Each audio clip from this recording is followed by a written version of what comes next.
Redditors with real-life butterfly effect stories. What happened and what was the series of events and outcomes? Nearly every single friend I have in college is because one day in my gen ed health class we had to pick a seat that would become our seat for the semester. When I came in there weren't many seats left. And the people I sat next to ended up becoming my best friends and introduced me to all of my other friends in one way or another.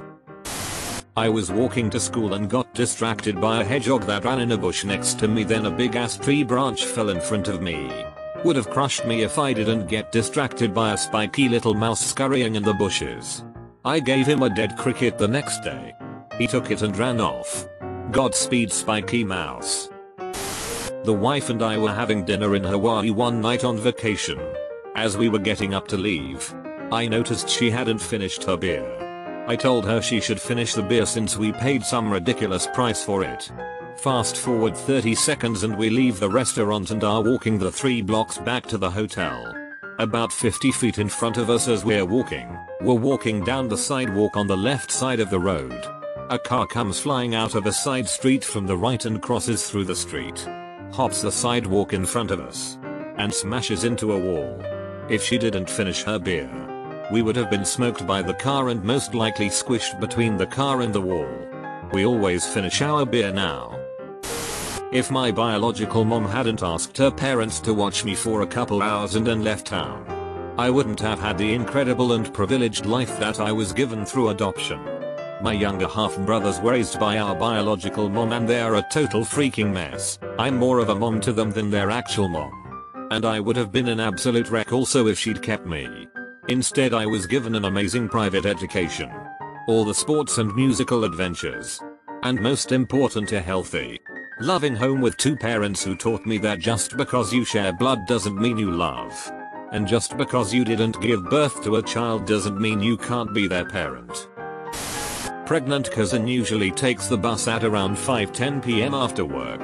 She was about to hop inside the bus but she needed to pee really badly and the commute is about an hour long, so she decided to go to the restroom instead and just catch the next bus. That 5:10 bus ended up falling from a cliff.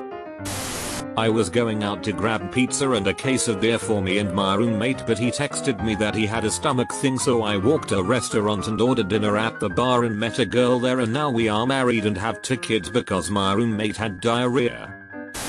Got arrested for growing weed. Moved back home. Got first job I could at IKEA. After working there for over a year. Randomly decided to check Craigslist for jobs and saw an opening at a cafe and they were hiring right then. So instinctively went for it. The cafe was connected and owned by one of the most popular brewpubs beer gardens in the area. They hired me to host there. Quickly worked my way up the ranks to eventually bar manager. Met girl of my dreams. We are now married with 2 amazing kids. Opened 2 more restaurants with them and currently assistant director of operations. Overseeing 3 restaurants at 3, 5, and 8 million a year in sales. Love my job. Love my family. Love my life. No idea what I'd be doing if I never got arrested. Or never applied for the cafe job. At the end of 6th grade, my class took a field trip on a whale watch. That night, I saw a commercial for a documentary TV series on whales. Ever since that day, I wanted to grow up and protect whales from being hunted. Today I work in the military specializing in marine preservation. High school. I didn't get into the AP history class wanted. Changed up my schedule. Including a different gym class. Without everyone I knew. I was heartbroken. I really wanted to teach. And without an AP class senior year, I was screwed. Made a new friend in gym class. Who was wearing a volunteer firefighter shirt. He had just joined. Seemed interesting. And he invited me to check it out. They paid for me to get my EMT. Fell in love with healthcare. Fast forward quite a while. And I'm an ER nurse and precept students and new nurses. Teaching them how to survive in the ER. I also do public outreach and injury prevention. And I love it. Glad I missed out on my class. My dad raised me to be highly competitive. One day in junior high I tried out for a play but didn't get in. Then I saw on the bottom of the cast list that they were looking for a student director to help out. I wasn't particularly interested. But another girl saw it at the same time as me and she did want it. I wanted to beat her. So we both applied and I got it. Long story short, I was a theater director for 15 years and have started directing films now, though now I prefer to write. All because of how competitive I am. This happened 2 days ago. It was early in the morning and as I'm about to leave for work when my mom reminded me that I forgot my water bottle on the table while I was walking out. For whatever reason I decided to go leave my backpack in the car and then walk back into the house for the water bottle. Well, that took about maybe 10 seconds total. It started to rain heavily on my way to work and couldn't see very well, but I noticed the brake lights of the cars ahead stopping suddenly and some moving off onto the shoulder and decided to slow down and put the hazard lights on for the people behind to slow down. Well, turns out everyone was braking because a 4-5 car accident had just happened seconds before. All the cars were scattered across the highway, spread across the left-right shoulders, and another had hit the crash barrier. Basically a total bad mess. The drivers were still in their cars, I guess, processing what had just happened. After seeing it, I immediately started to think that if I hadn't gone back for the water bottle, there's a chance that I could have easily been in the accident or at least even closer to it. It tripped me out for the rest of the day. When I was 18, I had a girlfriend. And her older brother owned a small company. He said to me, "You know, I think you'd be pretty good at this job." I'm 34 now. And have a legitimate career that I love because I dated a girl for a bit.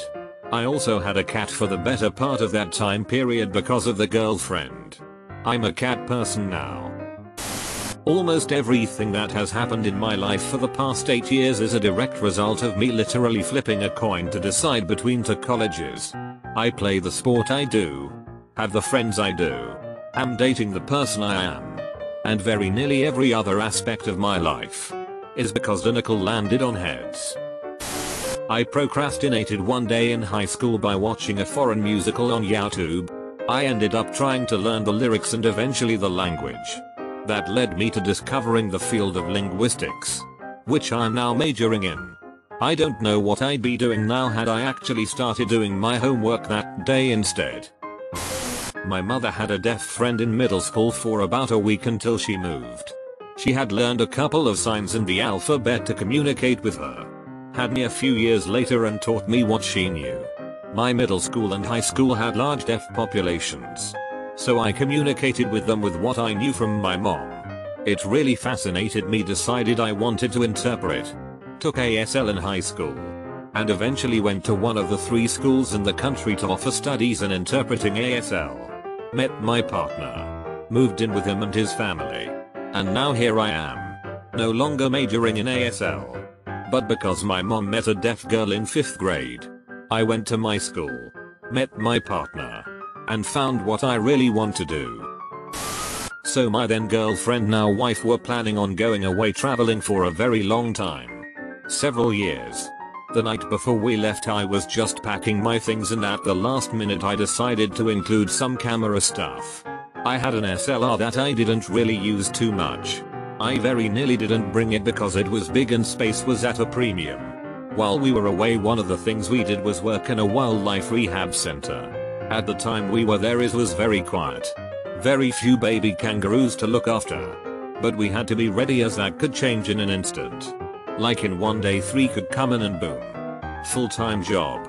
I use this spare time to really get to grips with the camera and learn about photography in general. Now I'm a wildlife cameraman. Had I decided to leave the camera, I never would be doing what I'm doing. Which is sitting in a freezing cold shed for hours at a time waiting for some animals to do something that they're not doing. I was working a really dead-end job and my car let me down on the way to work. I was an agency worker, so they can at a drop of a hat terminate my employment. They rang me up 30 minutes after I told them I was going to be late in. At that point my car was recovered and I was on my way in. To tell me not to bother as I no longer had a job there. This made me go back to college and have a goal to go to university.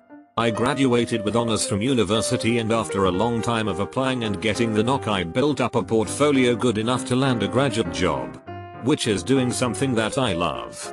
That has progression and will give me financial stability. Was pretty lost after graduating university. Ended up having a few too many drinks.